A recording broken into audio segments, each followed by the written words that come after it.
Որպեսզի ավելի պատկերավոր լինի ինչի մասին է խոսքը, գործընկերս ներկայացրեց մի իրավիճակ, երբ բոլոր քաղաքական ուժերը պատրաստվում են խաղալ ֆուտբոլ։ Եկան աշխարհի չեմպիոնատ, դուրս եկան դաշտ, պարզվեց, որ դիմացի կողմը ասել է, չէ, որ ասել են ֆուտբոլ, այդքան էլ ֆուտբոլ չի, դա ամերիկյան ֆուտբոլ է։ Ես բերել եմ մարդիկ, ովքեր հագել են սաղավարտներ ու ձեզ ծեծելու են։ Ասում ենք, բայց մենք գնդակը ոտով ենք պարապել խաղալ, ասում է, չէ, ոտով չկա, ձեռով։ Ասում ենք, կլինի դե մենք էլ ձեռով խաղանք, ասում է, չէ, որ դուք ձեռով խաղաք, դες տուգանային ենք ուղարկելու, ասելու ենք ձեռով խաղա։ Այս սա է տեղի ունեցել։ Բոլոր թիմերը պատրաստվել են ֆուտբոլ խաղալու, եկել են ֆուտբոլի աշխարհի չեմպիոնատ, պարզվել է, որ մի թիմ ընդ որում մենակ ինքը ֆուտբոլ ասելով նկատի ունի ամերիկյան ֆուտբոլ, բերտում է ձեռին գնդակը, վազում է, ով որ ընկնում է, գցում են գետնին, սաղով պարկում ենք վրա։ Հենց որ նման, ասում ենք լավ, կլի մենք էլ էլի ուժեղ տղաներ ունենք, իրանք էլ կան ֆուտբոլ խաղան ձեր նման, ասում է չէ, դուք չեք կարող խաղալ։ Այս սա է տեղի ունեցել։ Հիմա երկրորդ օրինակը բերեմ։ Մեծ բազմաթիվ անգամ այս լսումների ընթացքում լսեցինք ձևակերպումներ, որ սահմանադրական դատարանը քննել է նման գործեր։ Սա առաջին գործն է։ Հայաստանի Հանրապետության պատմության ընթացքում նման գործ չի եղել։ Միշտ պատմականորեն կարեք բացեք, նայեք, խաղարկվել է աշխարհի չեմպիոնի կուբկը, հա, այսպես ասած, գավաթը, միշտ գավաթի խաղարկություն է վիճարկվել այստեղ։ Մենք հիմա ի հավելումն նրան, որ կանոնները ամբողջությամբ խախտված են, վիճարկում ենք փոքր բրոնզ։ Մենք հիմա քննարկում ենք ոչ միայն, որ գավաթը տվեք մեզ, Բարգավաճ Հայաստան կուսակցությունը այս պահին եւ 59,000 քաղաքացիներ ասում են, մենք այս պահին չենք հավակնում աշխարհի գավաթին։ Այն մենք կգանք կհասնենք այդ գավաթին ինչ-որ մի փուլում, մեզ տվեք մեր բրոնզը, փոքր բրոնզը, 4-րդ տեղի համարավեճը։ Հայաստանի պատմության ընթացքում տեղի ունեցած գործերով երբեք չի եղել սահմանադրական դատարանում գործ, որտեղ քննության առարկա է եղել փոքր բրոնզը։ Միշտ նախագահական ընտրություններն են եղել, միշտ եղել են պարլամենտական ընտրությունների մեծամասնական ընտրակարգով ընտրությունների արդյունքները, միայն 21 թվականին վիճարկման առարկա է եղել ընտրությունները, բայց հիմնական քննարկման առարկան չի եղել ձայների հաշվարկի կարգը, այլ եղել է, որ ընտրությունները կեղծվել են ընդհանուր առմամբ։ Հիմա բարձրացված խնդիրը վերաբերվում է ընտրությունների շրջանակներում ուրեմն հաշվարկի կարգին։ Հիմա այստեղ ինչն է շատ կարևոր, մի քանի հանգամանքի վրա եմ ուզում ուշադրություն հրավիրել։ Ինչի է այս իրավիճակը ստեղծվել, որովհետև պատասխանողը ծայրահեղ անպատասխանատու է վերաբերվել իր աշխատանքային պարտականություններին։ Հայաստանի իմ կողմից, երբ որ ես հասուն եմ եղել եւ հետեւել եմ ընտրությունների ժամանակ, այսպիսի խայտարակ աշխատանք կենտրոնական ընտրական հանձնաժողովը չի կատարել, բացատրեմ ինչի։ Կենտրոնական ընտրական հանձնաժողովը երկու արձանագրություն է կազմել, մեկը թվագրված է հունիսի 8-ին ժամը 11:48-ով, մյուսը վերաբերվում է հունիսի 14-ին 18:16-ով։ Այս երկու արձանագրությունները ըստ էության իմի են բերում ընտրությունների արդյունքները։ Ձևակերպվել են իբր թե վերահաշվարկի արդյունքում։ Վերահաշվարկի արդյունքում փոփոխությունների քանակը եղել է չնչին։ Իսկ այդ վերահաշվարկ կոչվածը ինչ է եղել, երբ որ ես անձամբ արել եմ այդ վարժությունը, բացել եմ կենտրոնական ընտրական հանձնաժողովի կայքը, քաղաքացիները բոլոր ընտրատեղամասերում կան, փորձել եմ լրացնել, որովհետև առաջին օրը իսկ պարզ էր, որ այդտեղ կեղծված են թվերը։ Այս առաջին արձանագրությունը կեղծիք է։ Ոչ թե վերահաշվարկ ենք արել, թվերը ավելացել է, չէ, արձանագրության մեջ գրված է 100, կենտրոնական ընտրական հանձնաժողովը համարել է 10, գումարել է 10, թիվը արձանագրել։ Ինչի արդյունքում առաջին արձանագրության կեղծիքի պատճառով Բարգավաճ Հայաստան կուսակցությունը առաջին արձանագրության թվերով չի հաղթահարել 4%-ը։ Այնինչ թվերը ճիշտ արձանագրելու դեպքում, թվերը ոչ թե վերահաշվար կամ ինչ, ուղղակի են արձանագրության թվերը գումարելու դեպքում պարզ էր դառնում, որ Բարգավաճ Հայաստան կուսակցությունը 130 գումարած թվի քանակով ավել էր հավաքել 4%-ի շեմից։ Ինչի է դա արվել, հիմա կներկայացնեմ շուտով, որից հետո մենք Բարգավաճ Հայաստան կուսակցությունը տեսնում է, որ թվերի տարբերություն կա, բայց դա չի մենակ։ Քվեարկության մասնակիցների ընդհանուր թիվը երկու արձանագրությունների միջև 1000-ով տարբերվում են։ Ընտրողների ստացված կտրոնների ընդհանուր թիվը երկու արձանագրությունների միջև 3400-ով տարբերվում են։ Չօգտագործված համարակալված կտրոնների ընդհանուր թիվը 1000-ով տարբերվում է։ Չօգտագործված ինքնասոսնձվող դրոշմանիշների ընդհանուր թիվը 1000-ով տարբերվում է եւ ամենատաղանդավորը ընտրողների ցուցակներում ընդգրկված ընտրողների թիվը 9-ով տարբերվում է։ Լավ, առաջին արձանագրության ժամանակ չգիտենք քանի հոգի ընդգրկված ցուցակներում։ Ընտրություն են կազմակերպում, չգիտենք քանի հոգի է ներառված ցուցակներում։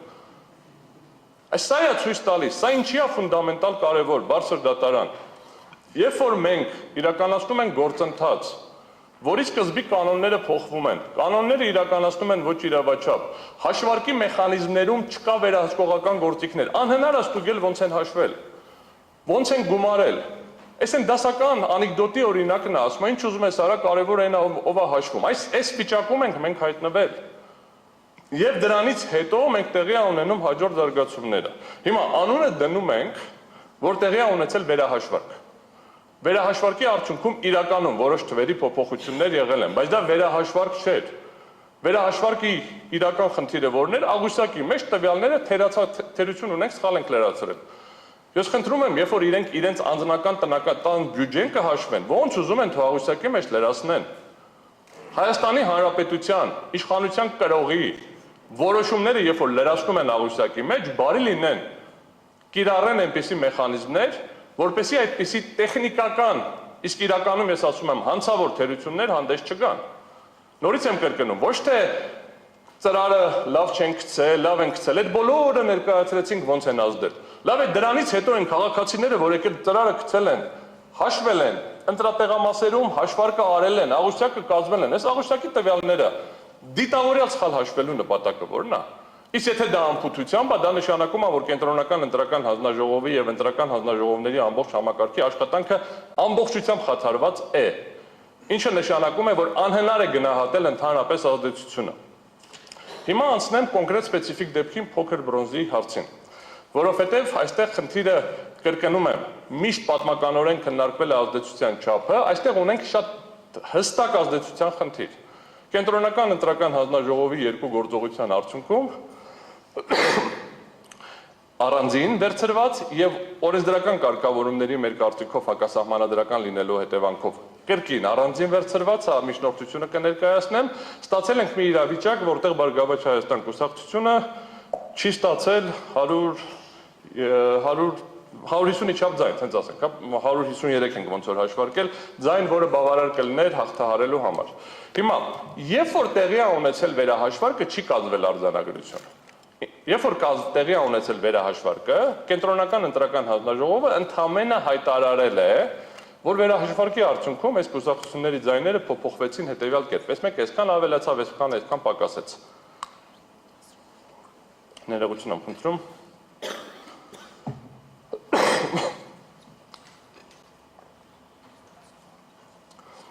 Երբ որ վերցնում, իրենց փոխարեն այդ վարժությունը անում ենք, այսինքն վերցնում ենք ընդհանուր թվերը, գումարում ենք, հանում ենք, ասում այսքանը սրանով ավելացավ, այսքանը սրանով ավելացավ, ստացվում է հետևյալ պատկերը։ ԿՀ-ն արձանագրել է, ԲՀԿ-ն ստացել է 58525 քվե, իսկ կոմ քվեների եւ անճշտությունների հանրագումարը կազմել է 1461742։ Սա ինչ եմ անում, վերցնում եմ ԿՀ-ի այն առաջին արձանագրությունը, վերահաշվարկի արդյունքում ասում ավելացել է այսքանով, պակասել է այսքանով, ուղղակի օգտագործելով տեխնիկական միջոց Excel աղյուսակը գրում եմ այս թվերը, գրում եմ գումարած, գրում եմ ամբողջ, գրում եմ ցույց տուր գումարը, տալիս է այս թվերը։ 1461742 այս թվի դեպքում 4%-ի շեմը անցնելու համար ԲՀԿ-ին անհրաժեշտ էր 58470 քվե։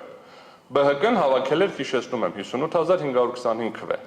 Այսինքն մոտավորապես 55 ձայնով գերազանցել էր տոկոսը եւ տոկոսը այդ դեպքում կազմում էր 4.00378 ինչ անում 100,000-ական տոկոս։ Ինչա տեղի ունենում անմիջապես այդ պահից, սա չեն հրապարակում, այս հրապարակում են ընդամենը հաղորդագրություն, ասում են վայ, երկու տեղ անվավեր ենք ճանաչում։ Երկու տեղ անվավեր են ճանաչում այն տեղերը, որտեղ դրանից մի քիչ առաջ ասել էին անվավեր ճանաչելու անհրաժեշտություն չկա։ Երբ որ մենք ուսումնասիրում ենք արձանագրությունը, մենք կտեսնենք, որ անվավեր ճանաչելու հիմքում դրվում է հետևյալը, շատ կարևոր հանգամանք։ Կենտրոնական ընտրական հանձնաժողովը հանգում է այն եզրակացության, որ քվեարկության օրը, այսինչ տեղամասերում, տեղի են ունեցել ընտրական օրենսգրքի 68-րդ հոդվածի առաջին մասի պահանջների այնպիսի խախտումներ, որոնք կարող են էապես ազդել քվեարկությունների արդյունքների վրա։ Պատասխանողը արձանագրել է ազդել քվեարկությունների արդյունքների վրա, անվավերը ճանաչել, իրավունք չուներ դրան հեսակարճ կանդրադառնամ։ Բայց դրանից հետո, երբ որ վերադառնում է արդեն վերջնական որոշում կայացնելուն, հաշվի չի առնում, որ այս որոշման արդյունքում ԲՀԿ-ն 4%-ից իջնում է մինչև 4%-ի 3% 990 քանի ամբողջական մաս, այսինքն չի բավարարում 150 ձայն։ Բարձր դատարան, այստեղ անհրաժեշտ եմ համարում ուշադրություն հրավիրել հետևյալի վրա։ Առաջին արգումենտը, որը մենք ներկայացրել ենք գրավոր, վերաբերվում էր նրան, որ ԿԸՀ-ն իրավասություն չուներ ընդունել 254A եւ 255A որոշումները։ Դրանք բողոքարկվել են դատարան, դատարանը հայցերը մերժել է, բայց ես հիմա կներկայացնեմ հիմնավորումներ, որ 48.1 հոդվածը այն մեկնաբանությամբ, ինչով որ կիրառել են դատարանը, եթե մենք ընդունենք, որ այդ մեկնաբանությունը իրավաչափ է, ապա դա հակասահմանադրական է։ 48.1 հոդվածը, պրիմ 1 հոդվածը իրավունք է տալիս վերանայել որոշումները։ Իսկ այնտեղ եղել է մեկ որոշում, այդ որոշումը եղել է չի ազդել ընտրությունների վրա եւ իրավունք ուներ որոշում ընդունել, ասել ազդել է ընտրությունների վրա։ Հանձնաժողովը վավեր չի ճանաչել ընտրության արդյունքները։ Ընտրության արդյունքները վավեր ճանաչելու ընդհանրապես ընթացակարգ չունեն։ Եվ հետևաբար խոսքը գնում է ընտրատարածքայինի մասին։ Հետևաբար կենտրոնական ընտրական հանձնաժողովը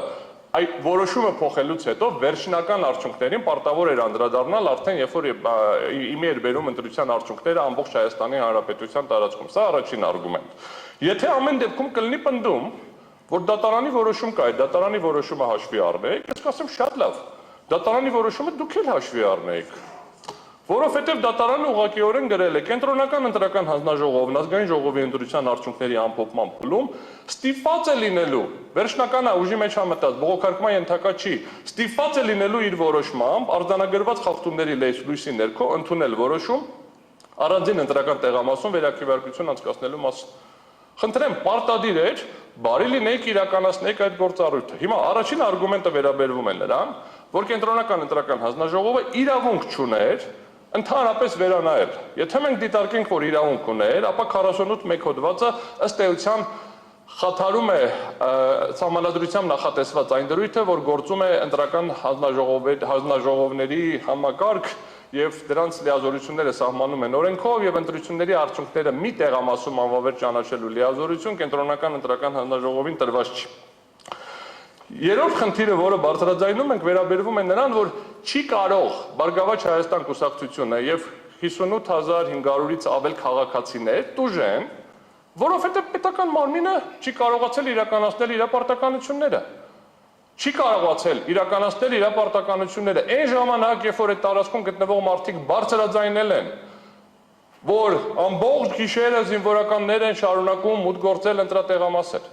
որովհետև պաշտպանության նախարարությունը չի ապահովել, որ զինվորները ժամանակին գան ընտրատեղամաս եւ իրականացնեն իրենց ընտրելու իրավունքը։ Ես չգիտեմ նույնիսկ ինչքան զինվորներ դեռևս չեն կարողացել գան, որովհետև իրենց որոշել են ժամը 9-ին բերել ընտրությունների միգուցե։ Մի խմբին էլ միգուցե որոշել են ժամը 10-ին եւ 11-ին բերել։ Համապատասխանաբար այս ամբողջը հաշվի առնելով գալիս ենք այն եզրահանգման, որ կենտրոնական ընտրական հանձնաժողովը իրավունք չուներ այդ որոշումը կայացնել, անվավեր ճանաչել տեղամասում։ Հիմա բայց շարունակությունը կայացրել է։ Ինչ հետևանք պետք է տեղի ունենա այդ ժամանակ։ Այդ հարցին պատասխանում է 101-րդ հոդվածը։ Եթե ընտրությունների արդյունքում տեղի են ունեցել սույն օրենսգրքի այնպիսի խախտումներ, որոնք կարող էին ազդել ընտրությունների արդյունքների վրա, իրանք են ասել ազդել է։ Ես չեմ ասում, իրանք են ասել ազդել է։ Ապա կենտրոնական ընտրական հանձնաժողովը որոշում է ընդունում առանձին ընտրական տեղամասերում վերաքվեարկություն անցկացնելու մասին, եթե այդ միջոցով հնարավոր է շտկել այդ խախտումների հետևանքները։ Բարձր դատարան ամենասկզբում գործընկերները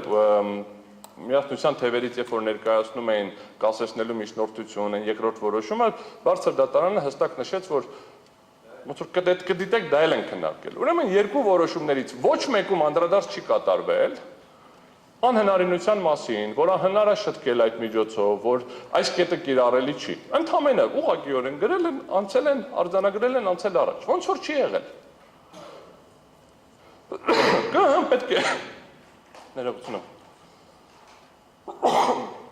ԿԸՀ-ն պետք է անդրադարձ կատարեր, արդյոք խախտումներն ազդել են արդյունքների վրա։ ասել այո։ Երկրորդ հարցը, արդյոք հնարավոր է շտկել այդ խախտումները կոնկրետ ընտրատեղամասերում վերաքվեարկություն իրականացնելով։ Չի պատասխանել այս հարցին։ Մենք հարց ու պատասխանի ժամանակ կգնանք, գործընկերներս քննարկում են, որ Վահագն Հովակիմյանը դիրքորոշում ա գրել, դա որոշում չի, դա ԿՀ-ի դիրքորոշումը չի, ԿՀ-ի սայթում կարան տարբեր բաներ գրեն, ոչ մի փաստաթղթում ԿՀ-ի կայքը չի հանդիսանում կենտրոնական ընտրական հանձնաժողովի որոշումների պաշտոնական հրապարակման հարթակ, որ նորությունների ձևով կարծիք գրելով դառնան դա հրապարակումներ։ Բարձր դատարան նույն նա ոնց որ ես հիմա գամ, ասենք վերցնեմ բանը տեղեկագիրը, որտեղ հոդվածներ են գրում գիտական եւ Ձեզնից յուրաքանչյուրը կարող է ինչ-որ գիտական հոդված գրածրնի, ասեմ դե սահմանադրական դատարանի դիրքորոշումն է, չէ, դա գիտնականի դիրքորոշումն է, որը հրապարակվում է նաև այդ սահմանադրական դատարանի կայքում։ Եվ եթե նախորդ հարցի պատասխանը դրական է, այսինքն հնարավոր 5 րոպե։ Եթե նախորդ հարցի պատասխանը դրական է, ապա ձեր պետք է առանձին տեղամասերում նշանակվեր վերաքվեարկություն։ Եթե ոչ, անհնար էր, այն ինչ որ պարոն Հովակիմյանն է կարծում, դա էլ է լուծումը տրված, ամբողջ Հայաստանում վերաքվեարկություն։ Չի կարող լինել մի վիճակ,